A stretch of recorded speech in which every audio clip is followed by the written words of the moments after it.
Quando a sua iluminação banha este grande salão, percebe-se áreas de penumbra ao fundo que dançam de forma cintilante. Rapidamente, o som, vindo de encontro a vocês, se mostra serem criaturas vorazes.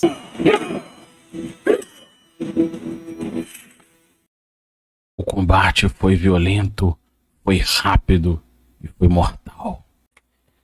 Nossa, cara, eu perdi meu personagem. Esse combate foi muito pesado. Essa aventura foi maneira. Mas de onde será que saiu tanto orc? Ah, cara, não sei. Esses bichos saem do piste, saem de qualquer lugar. Isso é assim mesmo. Não, nada disso. Eu preparei essa aventura com o espírito do naturalismo gygaxiano. Naturalismo gygaxiano? Mas o que é isso?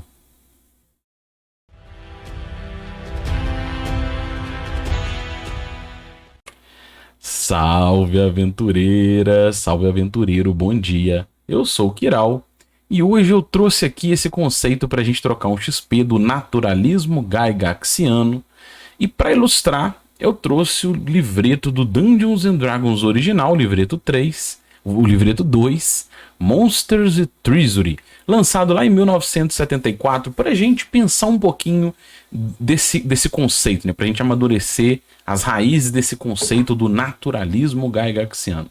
Se a gente pegar orcs, olha só, eu tô pegando um exemplo desse bestiário de como ele descreve as criaturas. Algumas são mais mastigadas, outras menos, mas eu acho que isso ajuda a ilustrar o nosso conceito. Olha só, vamos pegar os orcs. O que ele descreve lá? O número de membros por tribo pode ser tão variado quanto desejado. Uma vez decidido, simplesmente gere um número aleatório sempre que orcs forem encontrados. Mantenha em mente a existência da hostilidade entre tribos. Quando encontrado em seu covil, ele será, você rola um D6, de 1 a 4 um complexo de cavernas, de 5 ou 6, uma aldeia. O complexo de cavernas será guardado por sentinelas, uma aldeia será protegida por uma vala e uma defesa de paliçada, contendo uma catapulta leve para cada 50 orcs e uma alta torre central de algum tipo. Quando ele traz isso aqui, vou trazer alguns pontos importantes. Tá? Olha o que ele comenta no livreto 0, né, do D&D 0, lá de 74. Mantém em mente a existência de hostilidade entre tribos. Outra coisa que ele comenta é a chance, né, você encontrou numa mata, numa viagem, orcs de forma aleatória, como que será o covil desses orcs, né? Você pode sortear, o covil deles é um complexo de cavernas ou é uma aldeia? Tá por ali, na área, né? Isso é um gerador natural que ele já traz no livreto original. E existem ali elementos, por exemplo, dele falar tribo. Eu peguei uma arte aqui direto da internet, mas essa arte nem tem o poço. Mas olha o que ele falou. Se for uma tribo, ela será protegida por paliçadas e um fosso, né? Então olha que legal o que ele já traz no livrinho original, conceitos para a gente pensar sobre isso. E ele ainda traz mais, olha na segunda página, ele fala assim: covis de orcs, seja uma vila ou cavernas, eles possivelmente possuem um líder poderoso, do tipo. Aí você vai, olha só, essa tabelinha não traduzir não, mas olha que legal. Se for um complexo de cavernas, tem 10% de chance para cada 100 orcs de ter um líder poderoso que é um dragão. Tem 10% de chance para cada 50 orcs de você ter um D6 ogros. 10% de chance para cada 100 orcs de ter um D4 trolls. E se for uma vila, há 25% de chance. Vai rolar um D4, tirar um. Tem um combatente, né, um orc líder, um orc rei, de 7º a 8º nível. 10% de chance de ter um conjurador, de repente um orc xamã, um orc líder arcano ou divino, mas ali ele coloca arcano, né? Tem chance ainda, 15% de chance de ter um D6 ogros, né, para cada 50 orcs. Então olha o que ele coloca ali. E ele ainda traz um comentário embaixo que eu vou trazer traduzido, que é o seguinte: eles defenderão o covil sem nenhum teste de moral até que estejam numa desvantagem de 3 para 1. Ou seja, quando eles estiverem muito quebrados, né, o grupo invasor tiver muito superior, eles podem fugir ou se subjugar, mas eles não vão se entregar até aí. Então ele traz parâmetros para você montar uma estrutura de como seria um vilarejo, como seria uma aldeia, como seria um complexo de cavernas desse tipo de criatura, né? E olha o que ele coloca mais, ó. Se eles forem encontrados fora do covil, eles podem estar escoltando uma caravana de 1 a 8 vagões. Então você rola um D8, né? De 1 a 8 vagões. 50% de chance. Então, ó, eles estão encontrados fora do covil, par ou ímpar, eles estão escoltando uma caravana de vagões. E essa caravana de vagões, ela vai ter de 200 a 1.200 peças de ouro por vagão. Olha que legal.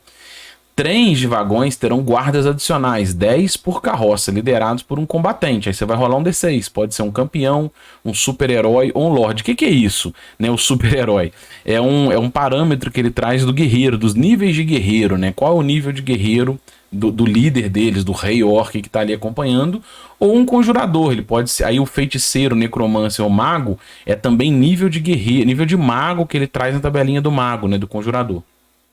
E aí você vai sortear, ó, você rola um D6. Se tirar 1, 2, 3, o líder é um combatente. 4, 5, 6, o líder é um xamã. Observe que se forem encontrados em uma área que faz parte de uma campanha regular, mapeie a localização da sua tribo. E sempre que orcs localizados na mesma área geral forem sorteados nos seus encontros, considere que eles são dessa tribo. Olha que legal. Então ele já está ali trazendo um pano de fundo para você fazer como gerador uma campanha em Hexcrawling, né? No D&D original. Ele fala ali, olha lá, sai um encontro aleatório. De onde eles podem estar vindo? Pode estar vindo de uma tribo. Você pode ir lá atrás sortear o covil deles, né? É um vilarejo ou é um complexo de caverna? Se não fizer sentido, se a área for muito montanhosa, já pode colocar um complexo de caverna. Se não fizer sentido, for uma área aberta, pode ser uma aldeia, né? Como exemplo ali. Por que eu estou trazendo esses parâmetros todos aqui para mostrar? Ele comenta, se a gente pegar no AD&D do Gygax, ó, imagina que a tribo é ali, né? Eu esqueci de falar isso. Mas olha uma coisa que você pode pegar como parâmetro. Se o covil dele está nessa área que eu marquei com X, você pode pensar, vamos pegar esse Hexcrawling como exemplo. Ali está o covil. Você pode pensar numa área que eles caçam. O que eles fazem nessa região? Eles podem buscar cipós, elementos no pântano próximo. Eles podem coletar madeira próxima. Ele pode ir no rio ali, naquele rio próximo, pescar. Eles caçam nessa área e a tribo é ali. Isso gera para você uma possibilidade de amadurecer encontros nessa área e colocar orcs, né? Até essa área um pouco além dessa área, pensando que eles saem da tribo para viver nessa região, né? Isso vai te gerando um Hexcrawling com sentido, com uma lógica de onde eles vêm, da tribo. Eles não caíram, não brotou do nada, caiu de paraquedas, né? E esses já são parâmetros que ele traz no livrinho original, tá? E se a gente for no AD&D, eu vou pegar um outro exemplo, tá? Olha só, esse aqui eu peguei o Kobolds, né? Do AD&D primeira edição, livro lançado em 1977. Primeira coisa que ele traz é uma tabelinha dos parâmetros, né? O número que eles aparecem, de 40 a 400, o CA, o movimento deles, o dado de vida, tá vendo? Que é um D4. Aí são os parâmetros de jogo dele. Mas olha o que ele traz, que legal aqui embaixo. Eu não traduzi não, mas eu vou falar, tá? Olha só, ele fala assim: as fêmeas têm uma porcentagem, eles são encontrados com 50% do número total e jovens com 10% do número total. E ainda possuem de 30 a 300 ovos. Então olha só, se eles têm de 40 a 400 membros ali, vamos supor, só para ficar fácil a nossa conta, que saíssem 100. Saiu 100 membros, significa que 50 deles são fêmeas. E 10 deles são jovens, né? São crianças, são kobolds pequenininhos, né? Ou seja, existem 40 combatentes, né, jovens ou combatentes capazes nesse grupo. Então isso te traz elementos que transbordam em muito o conceito de ser só uma criatura que caiu de paraquedas para estar ali lutando, né? Ele traz essa ideia de sociedade, como eles vivem, tem líderes, não tem líderes, como é que é essa hierarquia. Isso pode mudar ao longo da campanha, né? De repente, se um desses líderes morreu, o que vai acontecer na tribo? Vai ter uma disputa? Não vai? Como que essa sociedade dos kobolds, ou como que é a sociedade dos orcs? Então, esses parâmetros que ele traz, eles interagem muito bem com algumas magias. Se a gente for pensar, eu peguei esse aqui da lista do AD&D, e olha algumas magias que, num primeiro olhar, elas não são pensadas diretamente para combate. Mas olha lá, você pega magia, por exemplo, como criar água. Pra que tem essa magia ali se o meu jogo fosse ser só sobre hack and slash, né? Pra que eu teria magias como detectar maldade, detectar magia, purificar comida? Isso é magias de clérigo, né? Resistir ao frio, olha que legal, né? Conhecer alinhamento, falar com animais. E essas magias, que são exemplos, elas também estão na lista das criaturas. Isso é muito curioso, né? Você pegar um monstro que... Tem gente que fala que a proposta era só hack and slash. Você pega um monstro e tem lá conhecer alinhamento. purificar comida na magia de uma criatura, né? E por que tem essas magias ali? Porque dentro desse conceito, isso está bem amarrado da gente pensar nas criaturas como elas criam o seu próprio bioma, elas têm a seu próprio equilíbrio, né? Como é que elas vivem em sociedade entre todo mundo, né? Assim como você pode pensar uma cidade de humanos, no mundo fantástico, pode ter uma cidade de orc, pode ter uma cidade de goblin. Como que interage o unicórnio com o centauro se eles habitam uma floresta próxima? Como é que é essa interação? Eles são aliados? Eles confrontam pelo mesmo espaço? Se for uma dungeon, por exemplo, e tem um purple worm, né, um verme púrpura, como é que ele interage, por exemplo, com outras criaturas dessa dungeon? Como é que isso se dá? Então você vai criando ali, aqui eu trouxe a arte do livro dos monstros original, né, o AD&D 1, para a gente ir refletindo sobre isso. Tudo isso traz para mim, quando eu vou pensar em aventura, bolar aventura, questionamentos do tipo, se tem aquela ruína no alto daquela montanha, de onde veio, né? O que era essa ruína? Ela foi um castelo? Ela foi um castelo de um povo que já não está mais entre nós, é uma civilização que caiu? Ou foi um forte do reino na época e agora ele se perdeu? O que era essa ruína? Era o quê? Há criaturas ainda nessa ruína? E se essas criaturas estão lá, como é que é o atual bioma? Como é que elas convivem? Então, se a gente pegar, por exemplo, vamos pegar essa ruína como exemplo, que habitasse lá esses ciclopes, né, esses monstros. E como que eu penso isso? Como é que é a sociedade deles? Eles têm líder? Não tem líder? Tem alguém que manda? Qual é a hierarquia? Onde eles caçam? O que eles comem? Então você parte do conceito de que o monstro tá ali, mas o nome tá aqui como monstro, né? A criatura tá ali, mas ela tem toda uma sociedade e enfrentar, interferir nisso pode impactar nesse equilíbrio, como eles também interferem e há sempre conflitos. Se tiver um vilarejo próximo, de repente eles subjugam esse vilarejo, de repente o burgomestre do vilarejo paga um tributo. Uma vez por mês ele pega, sei lá, 1/5 das produções do vilarejo de cevada, de cereais, de pão, e entrega num ponto de acordo para não ter conflito com esses ciclopes da montanha, né? Então você pode ir pensando em como amarrar isso tudo para ir construindo uma lógica ficcional dentro do seu mundo, da sua fantasia, dentro da sua campanha, né? E dentro desse conceito, você pegar vários sistemas, principalmente da era Hasbro/Wizards of the Coast do D&D, foi se amadurecendo um conceito de challenge rating, né, que seria o nível de desafio. E isso não tem, na teoria, né, dentro do que eu acabei de abordar aqui no vídeo, não tem nada a ver com isso que eu falei. Porque você não vai construir encontros a partir de nível de desafio. Você, na verdade, vai pensar no bioma e como esse bioma se equilibra, como é que é a hierarquia dele. E isso é uma coisa muito mais orgânica dentro da sua fantasia do que ficar calculando isso. Isso não passa nem pela cabeça dessa mentalidade, né, abordada aqui. Então, eu trouxe até de brincadeira na fanzine, né, um guerreiro correndo numa esteira, onde ele está participando de uma experiência de jogar que é sempre calculada por nível de desafio, e tá vendo um dragão abocanhar ele, porque o dragão mora ali, ele não quer saber se você é nível 1 ou nível 3. Você entrou no covil dele, você vai virar comida, né? É essa brincadeira.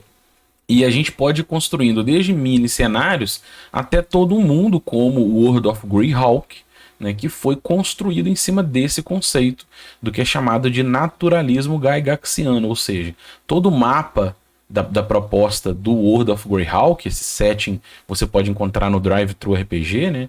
Ele tem ali os biomas, o que tem naquela cordilheira, como é que é aquele deserto, como é que é aquela baía. E ali você vai criando nesse bioma os equilíbrios em cima desse espírito gygaxiano, usando o bestiário, os parâmetros que ele traz, para ir criando um ambiente natural de equilíbrio entre povos, humanos, humanoides em geral e não humanoides, né? E como que isso é estruturado. Então isso me ajuda, por exemplo, imagina que aquela ruína que eu estava falando lá, ela fosse a ruína de um castelo que fosse habitada por um beholder. Só que na hora que eu estou construindo a aventura, tem também goblins. E aí isso me ajuda a pensar como que é a interação desses goblins com o beholder. Se o beholder mora nos salões inferiores desse castelo e os goblins habitam o salão externo, eles têm algum tipo de parceria, né? Há ali uma simbiose entre esse beholder e esse goblin.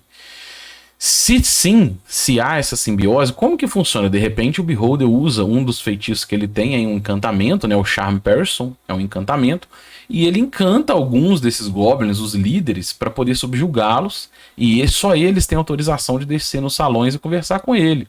E os outros são subjugados e trabalham para o Beholder, para fazer assaltos e saques e qualquer coisa para ele. Você vai pensar, eu penso nessa hierarquia e nessa relação quando eu estou pensando no ambiente, né? E se de repente na entrada dessa caverna, desse castelo, tem vinhas assassinas, como que os goblins interagem com essa vinha? Como é que eles saem para caçar? Como é que eles fazem o seu dia a dia e não são atacados por essa vinha que atacam criaturas ao movimento?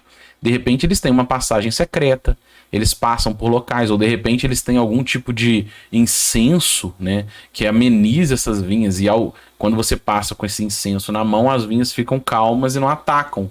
Olha que legal, eu vou pensando sempre nesse tipo de coisa e acho isso super maneiro, que vai te trazendo um amadurecimento de como funciona o dia a dia desse local em cima de um equilíbrio natural que se envolve pelo nato, que é chamado de naturalismo gygaxiano, ou seja, é você pegar esses elementos do desenvolvimento original e próximo do Dungeons and Dragons e trazer esses parâmetros para que isso seja conectado de forma que faça um sentido ficcional, né? As criaturas interagem como elas interagem, pensar sobre isso. Quando você tem esse tipo de pensamento, você está indo ao encontro do naturalismo gygaxiano. Por outro lado, se você ignora isso e a criatura sai do piche, está indo ali, ou eu vou calcular o ND, né? Eu quero calcular o ND, e o encontro começa a ser todo calculado para encontros, você está indo de encontro ao naturalismo gygaxiano, né? Ao encontro de encontro seja o que for, o português não vai nos salvar. E se você gostou, se inscreva no canal, deixe um joinha, compartilhe e, acima de tudo, comente, porque o nosso grande objetivo é trocar XP. Um abraço e até o próximo vídeo.